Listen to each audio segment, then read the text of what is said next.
Hey, I'm Mike Joseph, and thank you for listening to Detoxicity, a show by men, about men, but for everyone. I hope you enjoy the content of this podcast, and I want to let you know about a few things you can do to support us and our mission to challenge traditional notions of masculinity and create a more communicative, positive, and loving environment for all. You can subscribe to Detoxicity on any podcast platform that you use to listen. We are available just about everywhere. Also, don't hesitate to rate and comment, as these help us move up in the podcast rankings. I'm on social media, or at least I'm on Twitter, Instagram, and TikTok as DetoxPod Guy. Feel free to drop me a follow. Now I have a Patreon page, yay! And Patreon gives you the opportunity to get cool merch and exclusive episodes of this podcast in exchange for subscribing. Go to patreon.com/detoxicitypod to find out more. Finally, I'd love to hear from you.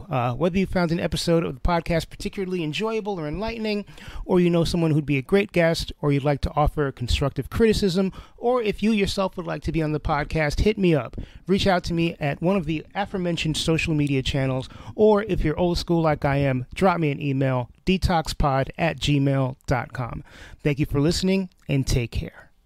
Some of my experiences with guests have been so awesome that I've invited them back for seconds. As this podcast ages, you're probably going to start seeing that a little bit more and more. Here's a case in point. This episode's guest is Cornell Verdeja-Woodson. When we last spoke with Cornell back in episode 45, he was just settling in as the Director of Diversity, Equity, and Inclusion at the meditation app Headspace. Our follow-up conversation charts his professional and personal growth over the last year and a half. We talk about the stresses that come with being a public and private champion of diversity and equity. We go deep on his thesis paper, which is based around white male allyship. We get to talk about Cornell's coming out experience and his closest relationship with his mom. Cornell also drops plenty of wisdom about self-care and gives us some insight on being a married man and a West Coast convert. This conversation was so healing for me, and I hope it serves a similar function to you. Please welcome Cornell back to Detoxicity. Well, hello everyone. My name is Cornell Verdeja-Woodson. I don't know if I was at Headspace last time we talked, but just in case, I'm the Director of Diversity. I was, okay. Director of Diversity, Equity, Inclusion, and Belonging at what we now call Headspace Health. I do know that we merged since I last talked to you. So we merged with a company called Ginger, and now we're called Headspace Health. I've heard of Ginger. So you were on, I want to say it was maybe about a year and a half ago. And we talked about a whole bunch of stuff, including you were just starting out at Headspace. It was definitely the very beginning. Yeah. Yeah. So tell me what's been going on the last year and a half. What's new? What's exciting? Oh, man. Well, I'm working on my dissertation. So that's a big piece of what's been busy and really exhausting. And it's come down to the wire. So I graduate May 2023. And we are writing chapters. So right now I'm trying to finish up my chapter 3, and my dissertation is on the motivation of white heterosexual cisgendered men in senior leadership roles to become DEIB advocates within their company. So I'm focusing on white men who have been identified by people from historically excluded groups as DEIB advocates, and trying to understand what was it that motivated you to do this, and compare that to some of the white men who do not engage, right? So how did you overcome those barriers? What moved the needle for you? So I'm really excited about the research, and it's been a labor of love trying to just get it written. How did you decide on that as a topic of your dissertation? Because that's fascinating to me. Yeah. So I've been in this work for over 10 years. I think it's like 13, 14 years now. And when you think about every initiative, no matter what, needs buy-in from senior leaders, right? And research shows 80 to 90% of senior leaders within corporate America, both in the UK and in the US, are white men. And white men are one of the hardest groups to get to engage. So if we need their buy-in, and because their lack of buy-in can completely thwart any of our efforts, to me, they seem to be the missing link to actually moving things along. So converting them to DEIB advocates, I think, is crucial for us to actually diversify our organizations, as well as create cultures and systems of belonging and equity that we need really, really badly. So that was the focus of so how do we do that? How do we get them there? What are other white men saying? What is the literature saying as well? Right. I would imagine that, actually, I'm not even going to imagine anything. I am curious if you've seen any commonalities in the people that you've spoken to about what their journey was getting to a point where they realized that diversity, equity, and inclusion and belonging. I've actually not heard the B part used before, but it totally makes sense. Uh-huh. I'm wondering if you're finding any commonalities within journeys, or if everybody's just got like a different circuit to get to where they got. Yeah. So I haven't started that portion of the process yet. So right now it's a proposal, but the literature there's very limited literature that focuses on white men who are already in the work, right? Most of the literature is focused on the white men who are not and the reasons why. And this one study that I found was from 1997, and that focused on white men who were DEIB advocates. And that researcher actually used the same, I got this method from him where he got a group of people who identified as gay, queer, trans. Well, no, back then that probably, he didn't use trans, but gay, queer, Black, Latina, etc. And said, who would you identify as DEIB advocates? And he got that list. And the themes that came out of that was personal interaction, right? I know someone who I have a personal relationship with that really helped me see things differently. Role models of other white men who were doing it and showing them how it was done. And then the cross-cultural education that tends to happen. So those were the two biggest things: role models, personal relationship, but also even a personal experience of discrimination, knowing how it feels and going, wow, this is not cool. This is what people are talking about. That kind of sparred the revelation of, yeah, no, we need to stop this. So I have a question, which is, when would a cisgendered white male experience, and I guess I'll make the distinction here, a cisgendered heterosexual white male encounter discrimination of any sort? Well, if you ask them, it comes up quite often. Some of the things that the literature talks about, and thinking about some of the identities outside of those four that we just mentioned, right? So like disability, veteran status, religion, right? Also could be dependent on their religion. So those could be some areas in which they might experience some discrimination. But also white men will tell you, even if they have all the privilege in the world, feel that because other white men are crappy, that I automatically get deemed as crappy. And therefore that feeling of discrimination that you're putting an assumption on me without getting to know me, that might be an area where I go, well, I don't like how that feels. Now, most white men, that makes them hate DEIB efforts, right? But then there are some who go, whoa, okay, I know how that feels. And they're willing to acknowledge that it's drastically different from what Black people, Latina people, women experience. But I understand the emotion of, oh, I don't like being assumed or being disregarded because you had some one-off experience or whatever that may be, right? So they kind of understand it. And it's enough of an empathy to get them to go, okay, this is not cool. And if I didn't like it, I know these other groups who are experiencing it in a much harsher way, I know that it's really harming them as well. But most of the time, it's more of the, I know someone, and someone role modeled what it looked like. I did a talk recently about equity and inclusion in polyamorous and sex positive spaces. And except for the person that I did the discussion with, everybody there was white. And really confirmed for me how important empathy and exposure therapy, for lack of a better term to use, is. Right.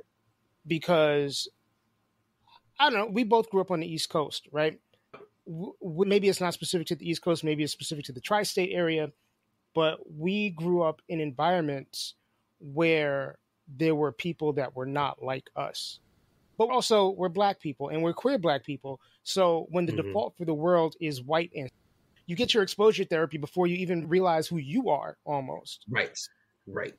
And it seems to me that the people who are the least far along on this journey are people who grow up in environments where there is not any diversity.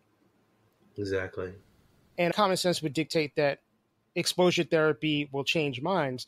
But how do we get people who are not in those environments on a regular basis to walk into those environments and live in their discomfort and do what they need to do to move the needle?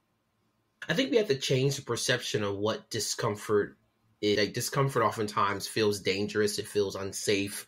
So when we talk about being uncomfortable, it's like, why would I ever do that, right? And I think that we had to have a conversation around moments where we felt uncomfortable, but it was good for us. I remember growing up, every time I went to the next grade, I was severely uncomfortable with like, oh crap, I'm going to have to perform at a different level. And can I do it? It was uncomfortable for me. When I learned how to do a new skill, it was uncomfortable for me in trying to do this new thing that I didn't have confidence in. I knew it was good for me, right? And so I think we have to do the same thing. That, yeah, it's uncomfortable walking into a situation in which you have no information about how to engage, how to behave, and how to do it. You're going to make mistakes, but owning those mistakes is a part of the process, and it's good for you.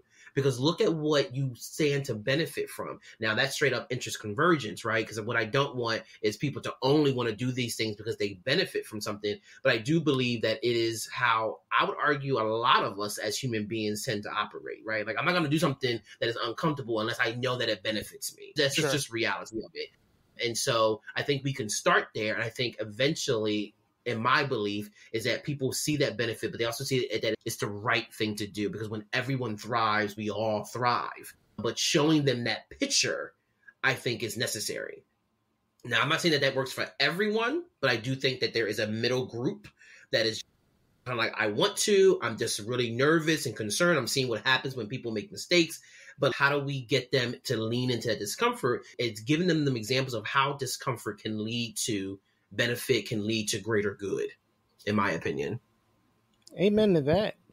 I may have even asked this last time. I think it's more present to me now. You're doing a lot of work. And I think there's a certain part of this type of work that we just have to do as minorities in general, but you're opting into a lot of the work. How are you taking care of your, in the midst of deliberately putting in this work? I think a big part of it for me is surrounding myself with people who I can kind of like vent to. Therapy is one. I go to therapy every Monday. So that's a place where I unpack so much stuff and really have my space to like let it out. But I think surrounding myself with like-minded people, people who kind of get it, people who are also doing it. Like one of my good friends is a white guy who we talk DEIB all the time. And just someone who can validate and kind of go like, yes, you are not tripping. That is real. And so it gives you that outlet. So that, and then also just finding time to like get away. So next week, my husband and I are actually working from Mexico for 2 months. Okay. We're changing our entire environment in order to just be in a different space. And sometimes that change of space can really rejuvenate you. I'm taking the first 2 weeks off. So just really putting that time on the calendar to choose myself and fill my own cup before I get back into trying to fill others and support others. So all those things are very intentional, and we plan a vacation months in advance. We know where we're going next year. We're going to Brazil, like, because we know that we have to have that in place in order for us to take care of ourselves. How did you learn to become so deliberate about this stuff? Like, intentional is such a great word. Yeah. I would say it started after college. I started realizing that so much of my self-worth, so much of my happiness, all the good stuff was always reliant on other people, right? Connection to other people, acceptance from other people. And it got really bad from a mental health standpoint. I had moved to Atlanta to do Teach for America. And I said, I'm going to learn to be by myself, to spend time by myself, and love being by myself, to the point where I would prefer it being by myself, right? And I got really good at it. I went to dinner by myself. I went to the movies by myself. And it just really changed the game for me. Yeah, people still get on my nerves and they still have an impact on me sometimes. Yeah, I still like when people applaud me or say, I accept you, whatever. That's just human nature. But it's at the foundation of my self-worth and my happiness, right? And I think that's really crucial. And so as I've gotten older, I just keep adding on things, right? So probably sometime when I was working in higher education, therapy became a really important thing. Realizing that I need someone who has professional skills to help me unpack some of my past traumas and past experiences that are creeping up today and impacting how I connect with other people and things of that sort. So I think it really started after college, a sense of self-awareness and doing something about it. Not just being aware of it and going, yep, I know that's there, but actually implementing things that will help me mitigate the impact of those things and help me live a happier life. That's amazing. Those first stages of learning to live with yourself and be by yourself, was that difficult? It was. So I lived with a bunch of people my last year in college. And if I came home and no one was home, the stories that I would make up in my head about, well, why didn't they tell me that they were going to be out? Mind you, they weren't always with each other. They were 9 out of the 10 somewhere completely separate. But I made the story up in my head that, oh, they went out without me. Right. And that's when I knew it was like, oh, this is getting bad. So it was hard because I had been so used to being around people. But I think what motivated me was the benefit of being uncomfortable, right? Like it was terribly uncomfortable, but I knew what I stood to gain by learning to love myself and be good, not just accept it and tolerate it, but like love and really enjoy being by myself and learning more about myself. Everything you're saying is resonating with me so much. And this is why I love talking to you, because it's just like, your spirit is so like positive and warm. And I can only speak from my experience as a Black man. I don't know anybody else's experience, but I feel like so many of our people are not taught these things. We're not taught to take care of ourselves. We're not taught to sit with our thoughts and constructively think about things and make changes like that. That's right. And obviously there's a long history. There's 500 years of trauma that we're still trying to reckon with. Right. And there has been a lot of progress made in the last couple of years, particularly with regards to the acknowledgement of mental wellness in the Black community and physical wellness in the Black community for that matter. And I'm wondering what we can do. Maybe not so much. So there's 2 kind of subgroups of people that I think need to hear stuff maybe a little bit more keenly. And that's the older generation, folks who are maybe 50, 55 and up, folks who went through the civil rights movement, folks who definitely received a lot of that spare the rod, spoil the child type of growing up. And the other sort of subgroup I think is young, particularly young heterosexual Black men. So young straight or straight passing Black men. And how do we reach those people? I think it's a retraining of the mind, right? I think you said it really well. We have been groomed to believe this is how you navigate the world. This is how you show emotion. This is how you deal with conflict. This is how you deal with these things. This is good. This is bad. It's been so heavily ingrained. And so we have to retrain. We have to reteach. We have to debunk the myths. We have to model what it looks like. In the last number of years, I've been seeing much more on social media, more and more Black men showing emotion, showing love to each other, not even just their partners, but to each other as 2 heterosexual men loving on each other, right? We need to see more of that example. So when all we've ever seen is the other side where you don't show love, you don't say I love you, don't give hugs, you don't express yourself in a healthier way, that's what we operate under, right? But when I start seeing the model of like, oh, this is possible, this is a way to engage, and it is acceptable, right, as well. And here's what I stand to benefit when I release those emotions of pain and hurt and trauma, then it becomes more normalized. So we've got to socialize that as a way to navigate what we're experiencing, what we're feeling, and what we've experienced in the past. But without that, we're not going to get anywhere. And then how do we talk to people who are so ingrained in this thinking, like older folks? It's so hard to change minds. And I'm going through that to an extent with my parent.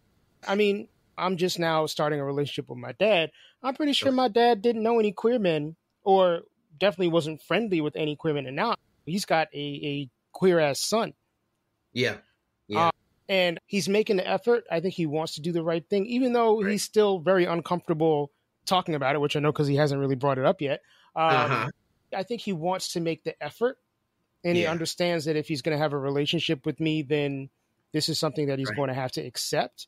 That's right. But how do we get these older folks talking about stuff like this? And I love this question because it's same for any other group that is really hard to get to kind of understand and see this other side. It takes time, right? And I know that sounds like that's your answer. It takes constant attempts, constant conversations, constant dialogues, constant accountability measures, right? Of no, we can't use that language, right? And constantly coming back, because I don't know how old your father is, but let's say he's 50 years old. We're not going to undo 50 years of how they've always operated in 2-3 years, right? It's going to take the constant, I'm not going to let this go. If you want this relationship with me, this is what matters. But I also think it means us understanding where they come from. And this is where people get real I got to understand the person oppressing me.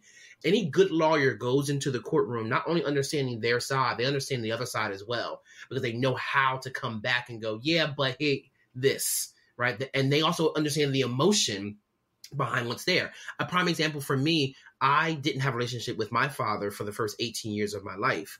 I actually hated this man because I just thought he was just this horrible human being who wreaked havoc wherever he went.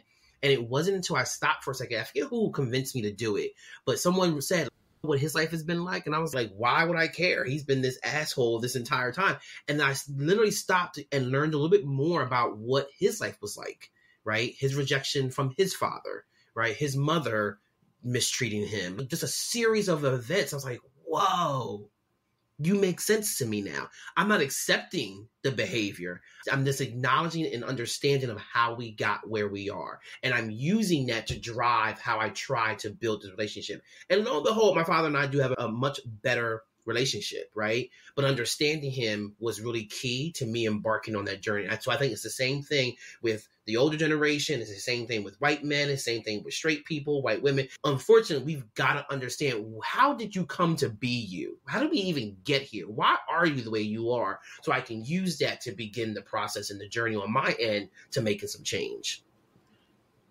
I agree with you. One thing that's come up in conversation recently is when people who are oppressed get to a point where they're tired of understanding. For sure. Sure. Which I think is valid, because the work of understanding can be difficult when there's a power dynamic at play and you're on the bottom end of that power dynamic. That's right. What would you say to people who are just like, I can't, this is too much for me? I would say, I agree, right? Because it's a two-way street. So when I talk about knowledge and awareness of this other group, right, that's not an attempt to go, oh, poor them. Let's not be so mean to them because look at what they've, right? I just need to know the facts, but it's a two-way street, right? So if you want me to sit and come to the table and actually hear from you about why you are the way you are, then you've got to be willing to come to the table to understand how who you are impacts me. Right. And you got to be able to come to the table willing to acknowledge that how you currently are ain't working. And I can understand you and we can hold space for that, but change still has to come, right? We still got to move that. And I've been dealing with this personally at work and in multiple places in my life where I always come with okay, I want to understand. But if you're going to constantly meet me with hostility, at some point, I do have a breaking point and I'm no longer here to understand you. I'm here to break you.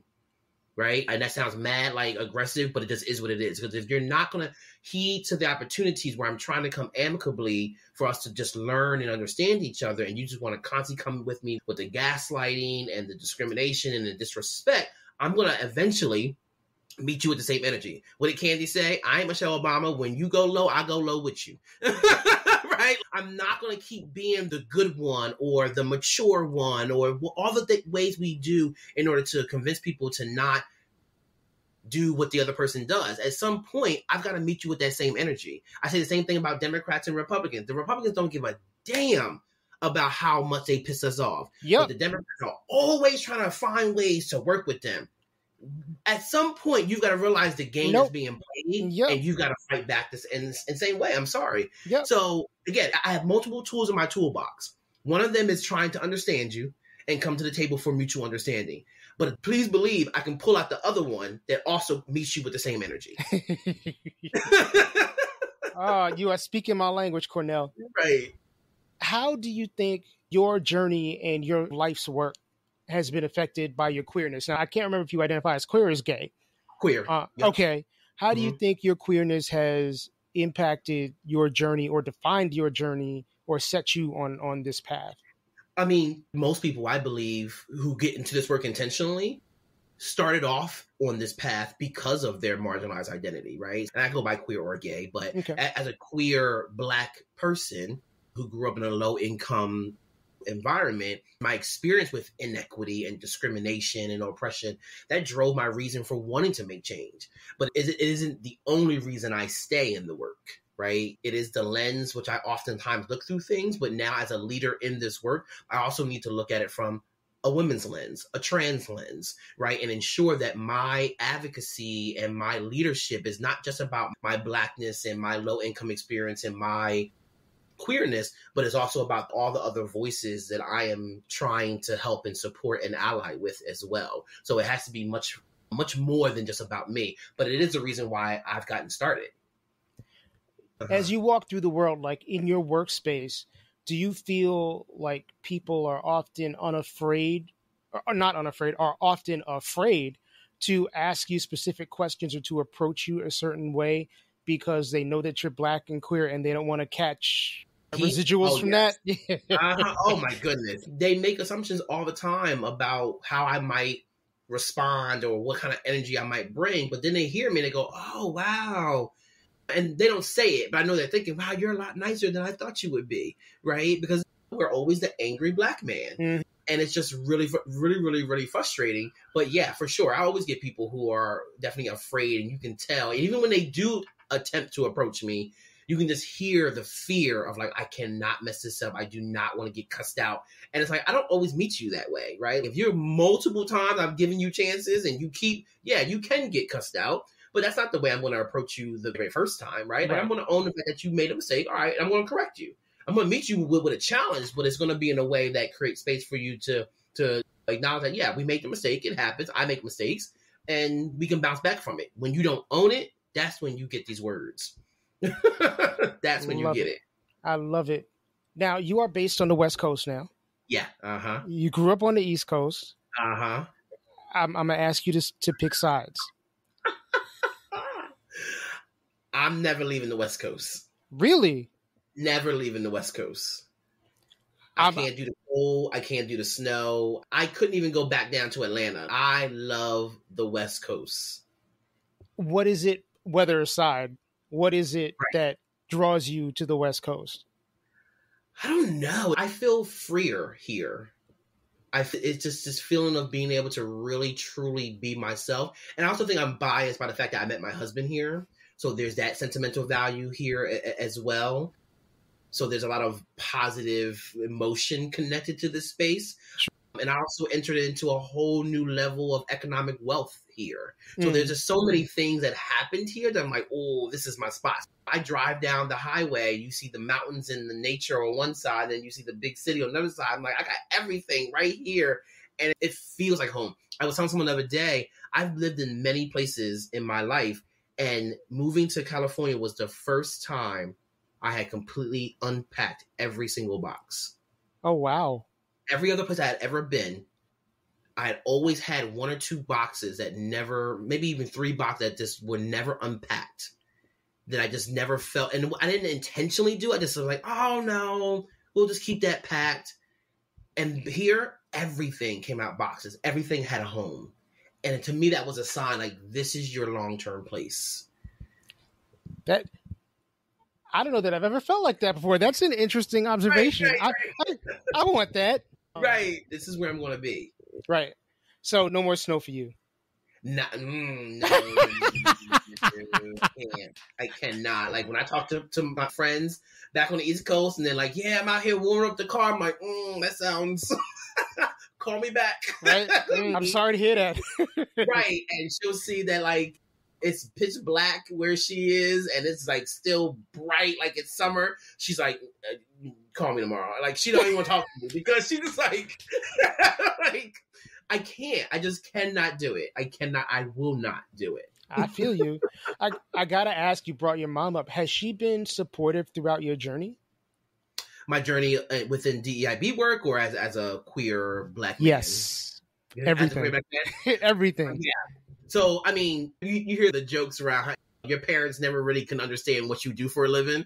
So My mom says, oh, he's the president of diversity at so-and-so. It's like, that's not what my title is, but I appreciate the up level. But no, she knows that I work and try to create equity and equality and things that sort. Like, she'll call me when she reads something, go, what do you think about this? And we have a 2-hour conversation. So she's super, super supportive. I think she does sometimes, though, worry about how the work impacts me mentally, because I get very wrapped up in it and emotional. Like, it bothers me all the time. And so I think she does really want me to make sure I'm constantly maintaining my mental health and not allowing the work to consume me.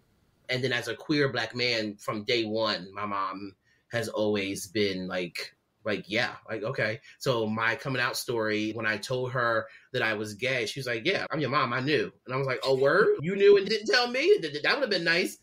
But she just was always supportive. My coming out story is a beautiful one that just was met with so much love and affirmation.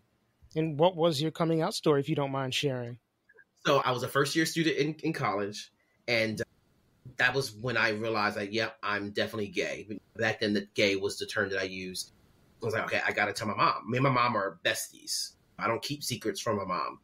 And so I go home for Thanksgiving break, and I'm like, I'm going to tell her.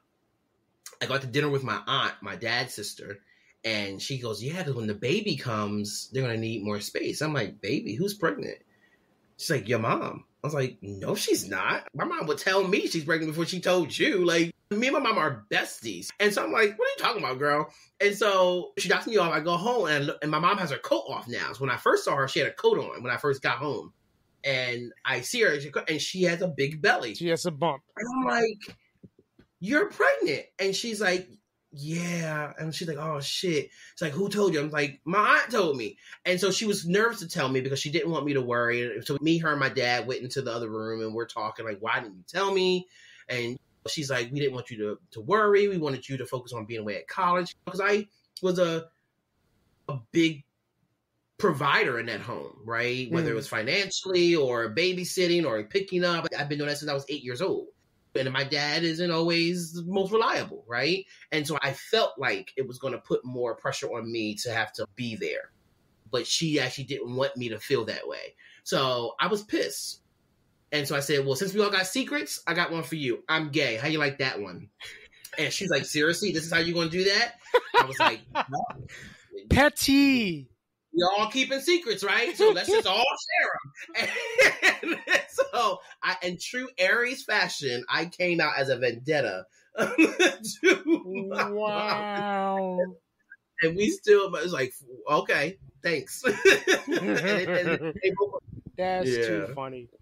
And I would assume immediately it was just like, well, okay, now we've both divulged our little secrets. We can move on with life. And that's amazing. Like, I love stories like that. It's funny to me because I had a conversation with my mom recently, and she pulled the I've been new card. Mm-hmm. And I've been reading a lot, like Tevin's been in the news lately, and people are like, oh, we've been new. And I think there's some talk that really needs to be had around oh, of course I already knew, but where was your support? Where was your acknowledgement when I was going through my changes, and when these people were going through their changes and they might have needed some support career-wise or personally-wise or whatever it was. And it doesn't just have to do with queerness or sexuality or anything like that, but holding on to a secret and you being an elder or a contemporary, maybe being aware of that secret, but neither side is willing to actually have a conversation. Yeah, for sure. It's interesting because for me, I feel like, let's say now that I'm the oldest now and I have younger people in my life, I never know, right? So even when people say, oh, I've been new. No, you didn't know. Right. No you're not in their head. Exactly. Right. Exactly. And so I actually appreciate that they don't do that because, one, I may not be thinking about it and go, wait, what? You think I'm gay, right? And depending on my understanding of that and how I accept it or not, I could be really upset. I'm alarmed, or maybe I'm not ready to have a conversation, right? And so I like to think that my mom didn't come to me about it because she wanted me to navigate my process, right? And she knew that when I was ready, I'd come to her, right? And as I look back on my childhood, I got bullied a lot for people thinking I was gay. And so I do remember her saying, like, is there anything you want to share with me? She would ask me that question. And I go, no, because at that point, no, there was nothing. Like, I'm good. Ready. Yeah. And so I appreciated her now not doing that because it allowed me to come into it on my own, right? And my time versus being kind of forced out in a way because you're directly asking me and forcing me to give you an answer. So I like to think that people don't do that because they just like, that's your business, right? And I want you to come to me when you want to. I'm going to come back to your mom in a minute. But do you still encounter or have you become friends with any of the people that bullied you in the past? I have no idea where any of them are. That was like in like middle school. I've actually Instagram looked them up sometime, but I've never found them. Okay. If one of them was to hit you up and be like, oh, Cornell, blah, blah, blah, and apologize, how do you think that would make you feel? Oh, I think that would bring tears to my eyes.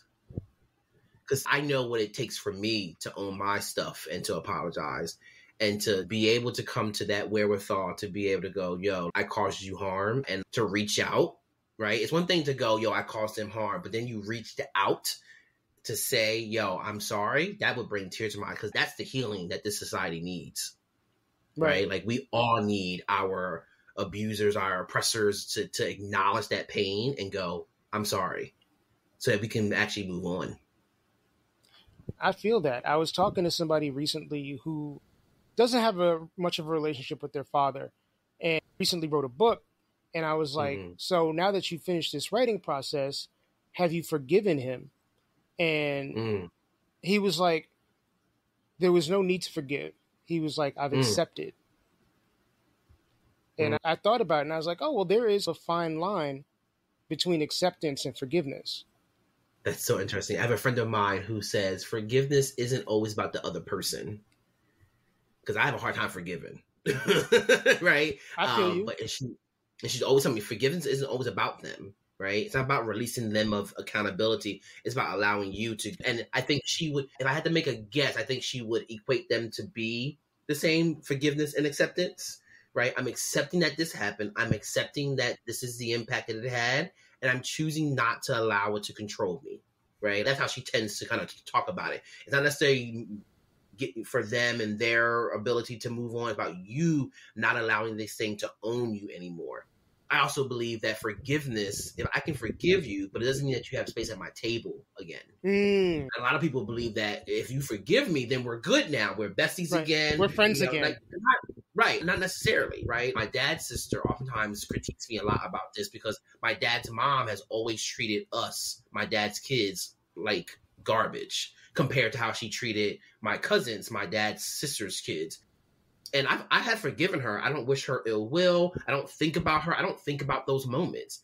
But when I see you, no, that's not our relationship. Like, you don't have a seat at my table anymore. I'm good, right? But she doesn't see that as forgiveness. Like, no, forgiveness does not require me to allow you back in my circle. Yeah, I feel that. And you're absolutely right. Circling back to your mom for a second, is how does she interact with your husband? Like, oh my God, they love each other.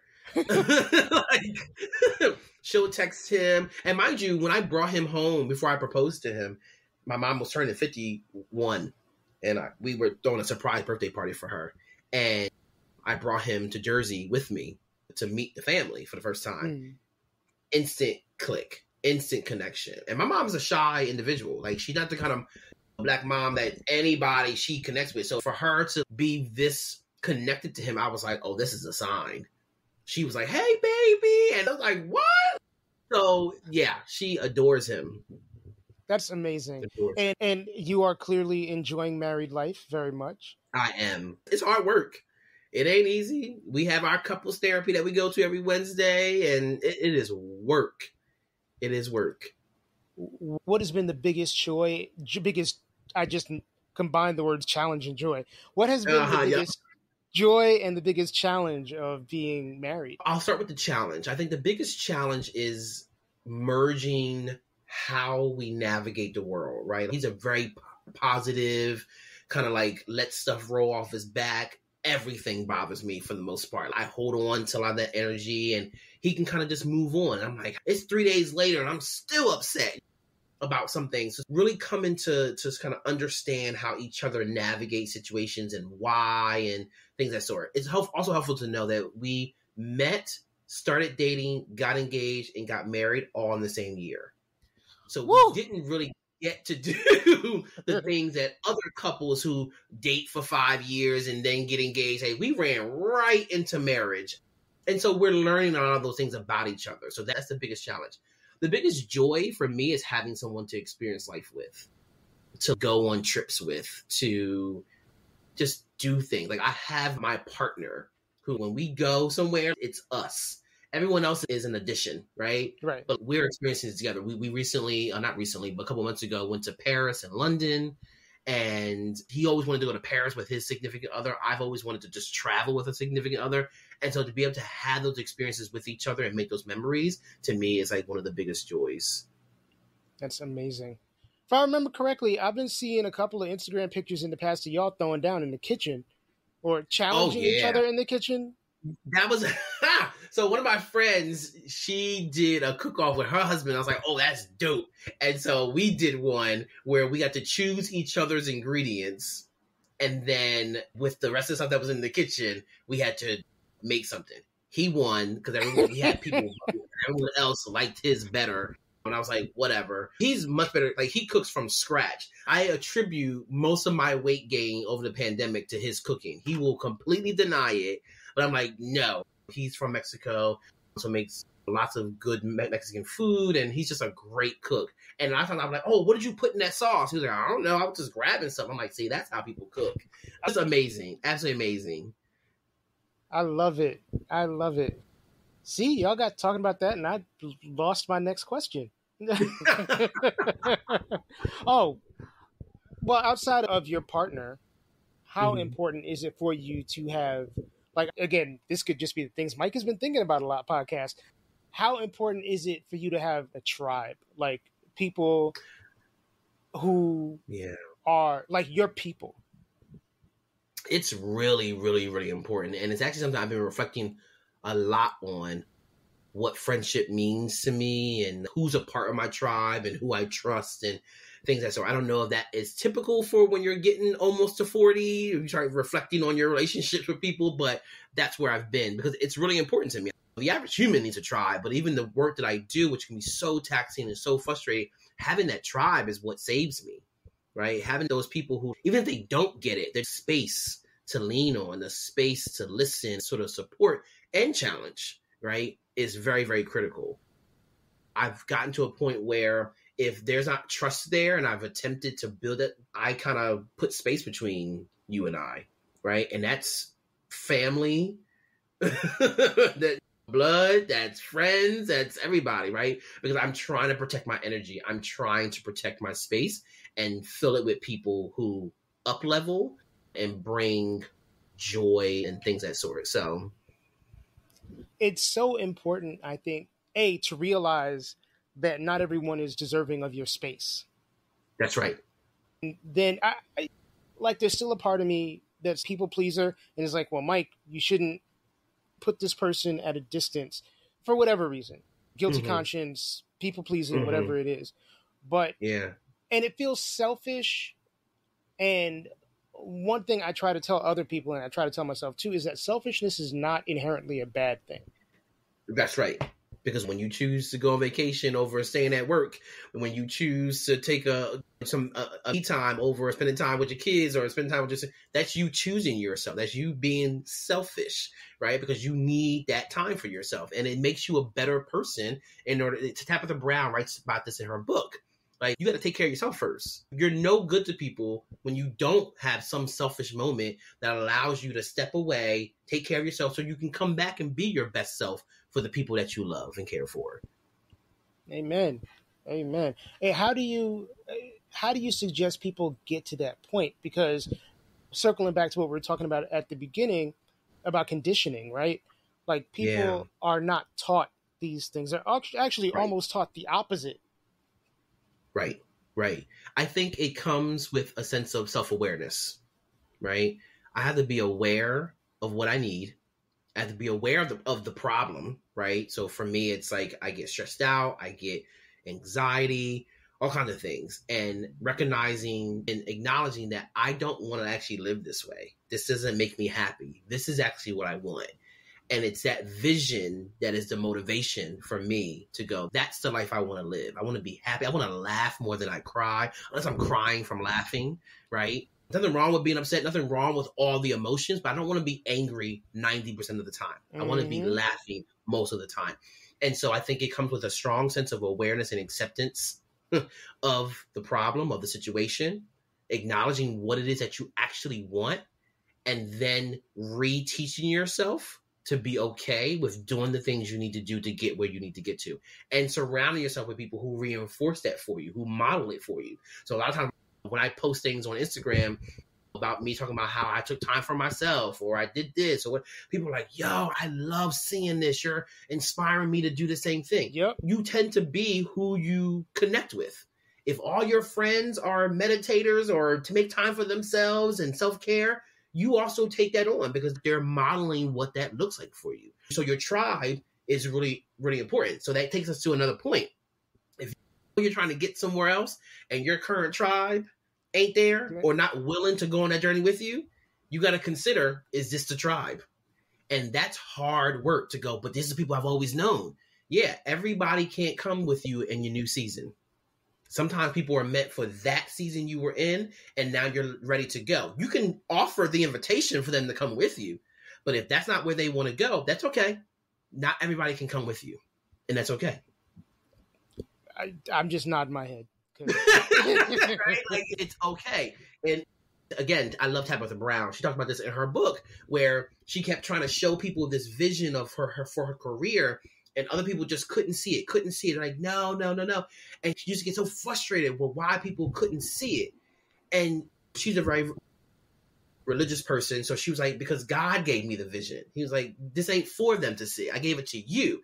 And I think it's the same thing. Buddha, Allah, the universe, whatever you call it. Yeah. Right? When people aren't understanding where you're trying to go, that makes sense because it's not for them. It's for you. You've got to have the wherewithal to know that everyone ain't coming with you. Keep marching forward. You ever thought about being a therapist, Cornell? I actually have, I was actually looking at programs. It's like, there are days where I'm like, why am I doing this DIB work? I'm tired. It ain't going nowhere. It's really frustrating. And so I'm like, what else could I do? And I did think about therapy, but I don't know if I want to go back to school again. So we'll see what happens. Because I feel like I'm sitting with my therapist right now, having a good session. I appreciate that. But that's what good dialogue and good friendship can feel like. It can feel therapeutic. That's right. You know? That's right. And I guess that ties into my ultimate question, which is, what do you see as the next step in your evolution? It could be personal evolution, professional evolution. If Cornell is level 6 Cornell right now, what is inspiring Cornell to get to level 7? What does level 7 look like? Yeah. Ooh, that's a really good question. And it's funny because I've been thinking about it a lot. Professionally, it's getting to the next level in my career of in terms of title, right? So right now I'm at a director level. So I'm looking at VP roles. I'm looking at chief diversity officer roles. Because I want to have more influence to be able to do the things that I know needs to get done, which I can't do in the role that I'm in, right? Or at the level that I'm at. And I know that in order to get into those roles, it requires a certain sort of public perception of and sort of brand around thought leadership. And so I want to write more. I want to do more research, original research that helps to fuel the field that I'm in of best practices or things we can be doing to help move the needle. So this doctorate really wasn't about the degree. It was more about the skill of being able to do research. Obviously, the title helps to influence people accepting your research because you have a doctorate, but it's really about how can I contribute to the work that may not necessarily be an in-house role of me being someone's chief director, but it still helps move the needle and contributes to the field. So I think it's just churning out more deliverables, right? That helps expand it. And I think the next thing I would say is not allowing the behavior of other people to impact me so much. That's a big thing me and my therapist are working on right now. People mistreat me or say certain things, or I see certain things on TV or whatever, and I'm so deeply impacted by it. I'm still pissed about something that happened to me 20 years ago. right? I want to get to a point where I go, yep, I acknowledge that you did that. I'm not letting that impact how I show up in other spaces or how I see myself. And that to me would be a major, like, that to me, that's level 8. That's level 8. If I can get there, that would be amazing. Actually, now I have like one last question, because going back to the please. dissertation work, do you like research? I do, actually. I'm having a lot of fun writing this proposal of my design of my study, because I was a wedding planner for 8 years. So I love system. I love like all the pieces. How do we get to this ultimate goal of understanding these research questions, and what will it take to get there? It's frustrating as hell, but I geek out over it. Like, I will sit in this office and spend hours just like, oh, we could do this and do that. And you see behind me, I have so much fun. So much fun. So I see myself doing more research projects like this. I find that interesting, just because there is a fair amount of research I do for fun purposes, or for whether it's for the podcast or for any other thing that I do. But I always kind of equate it with, this is your 10th grade literature paper. And for the young folks listening, this is before Google or Wikipedia, anything like that existed. So you got to go to the library and find stuff. Videos that you had in the house because your mom bought a whole set. The whole set. Right? Yep. And look, everybody's different, but that to me was never fun. It was tedious. I always loved it. Interesting. Always. I was the one that asked my teacher for old workbooks so that over the summer I could do them or like play school with my siblings. I love it. Cornell was overachieving. That was me. And it's funny because I think it was middle school, I would take those career tests that told you what kind of career, and educator was always number 1. Education and law were 1 and 2. I can see that too. And right. And here I am. I'm an educator. Right. That is through and through who I am. It's not in the traditional sense in terms of in the classroom. I've been in the classroom, but I'm an educator. I really step into that in a major way. So I look for opportunities to help people understand something and create space for folks to learn and have aha moments. Yeah. Educator means so many different things. It doesn't necessarily mean that you're standing in a classroom with a piece of chalk in front of a board. Right. And look, now there's ain't even chalk. It's a dry eraser marker. So. Right. Yeah, exactly. See, showing my age. Clean the chalkboard erasers and you clap them together. Remember That's that? Right. That's right. I am dating myself so bad it's not even funny. Likewise, bro. Like, and I was the one to go, yeah, I'll do it. Yep. Stand in the back of the classroom and just clap them damn erasers together. Make clouds. Yep. 100%. Clean the chalkboard on Friday so that we came back, it was clean. Clean on Monday. That's right. That's right. First off, endless thanks to Cornell. A lot of these times when I do this podcast, I feel like I'm having the right conversation at the right time, which is kind of part of the reason why I keep doing these. And this conversation with Cornell really feel like it hit at the most opportune time it possibly could have hit. I am so grateful to you for your friendship, Cornell, and also that you're interested in dropping these pearls of wisdom and sharing your experience for others. First of all, find Headspace if you are trying to meditate, trying to figure out how that works out for you. Headspace is a meditation and sleep app. You can find it at www.headspace.com. You can download the app from whatever app store you're using, if you have an iPhone or an Android phone, whatever. Headspace is a good app. I have used it. I used it before I knew Cornell, so there's no influence happening there, and you should check it out. Meanwhile, Cornell also runs a business called Brave Trainings. He does workshops based around diversity, equity, and inclusion. So check out bravetrainings.com. The tagline is promoting authentic social justice dialogue. Make sure you check him out. And if you're looking for Cornell on the socials, you can find him on Instagram at It's Me Cornell, and you can find him on Twitter at NellyGD, NELLYGD. Cornell, thank you again. Can't wait to have you on for a third time, and we'll be talking soon. Thank you for listening to Detoxicity. I hope you found this particular episode interesting, and if you are new, I hope you go back and listen to all of the older episodes. Once again, my name is Mike Joseph. I am the host and producer of this show, and there are a lot of things that you can do to continue to support our mission, continue to support this podcast. Follow me on social media. I am on Instagram, Twitter, and I'm on TikTok as DetoxPod Guy.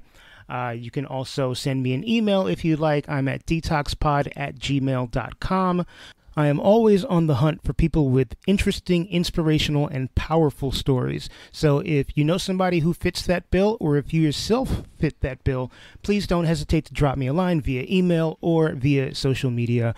Please make sure you subscribe on your podcast platform that you're listening to this on. Rate, comment, help a brother out, help us move up in the rankings.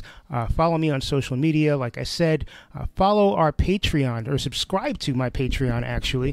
Patreon.com/detoxicitypod. You get access to exclusive episodes. You get episodes a little earlier than the general public. You get a cool ass sticker, lots of stuff. Once again, patreon.com/detoxicitypod. Quick shout out to Calvin Williams for providing the music and doing his magic on the logo, which was originally designed by Jacob Block. I thank you all for listening. I wish you all the best. Please take care of each other. Till next time, peace.